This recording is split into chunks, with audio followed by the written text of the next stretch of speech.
Even if you're out of space in your garden, there's always room for a tea garden. Welcome to Planting Joy Garden. Today I'm starting a tea garden. So even if you have a small garden and you're out of space, there's always room for a tea garden. So join me and I'll show you how to get started. To get started with a tea garden, you have to decide on your base flavors. Now I'm in zone 5B6A, so I cannot grow tea leaves. So as my base leaf, I will be using lemon balm. You also have to decide what are the common flavors you enjoy. I love chamomile for the sweetness and the calming effect. Basil blends so well in so many different kinds of tea, and lavender adds a beautiful floral taste to any tea. So I want to make sure that I have these as bases.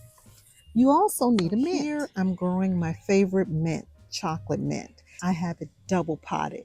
So I don't want to grow this in ground, although I have had it in ground before. I have the pot in a grow bag because chocolate mint, as is all mints, they can become root bound very quickly.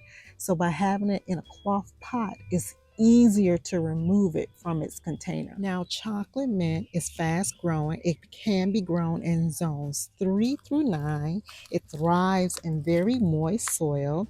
It likes part shade and full sun, and it needs to be trimmed quite regularly. And that's a good reason for putting chocolate mint in a pot by itself. These are extremely drought tolerant plants, but I'm also starting some lemon balm here. It also is very drought tolerant, but because I'm growing from seeds, it needs to stay in a moist soil until it's well established. And the best way to grow seeds outside is in small containers where you can control the environment. So it's just dug down. I have control of the moisture. I can keep it moist until it matures. I can provide humidity. I also have temperature control while it's getting established.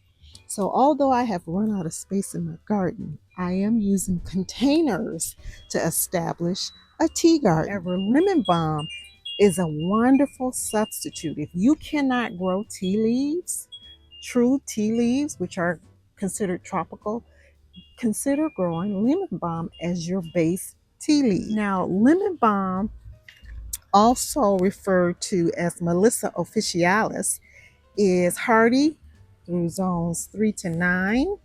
It is a perennial, it's part of the mint family, it attracts pollinators, it can be very invasive, so I suggest growing it in a pot.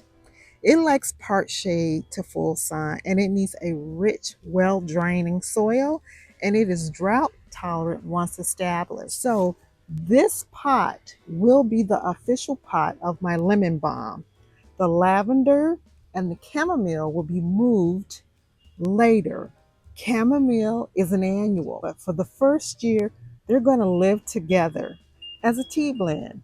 Lavender, now true lavender is a perennial. So a true lavender is perennial in some of the colder zones. You may have to grow it in a protected area. Here's the lavender growing here. This is a true lavender. It is a perennial, loves well-drained soil and full sun. Next up is the chamomile back here. I love the wispy leaves of the chamomile, and I'm growing a German chamomile. Now, chamomile is not a perennial, although it is a vigorous self-sowing annual. It will drop seeds everywhere.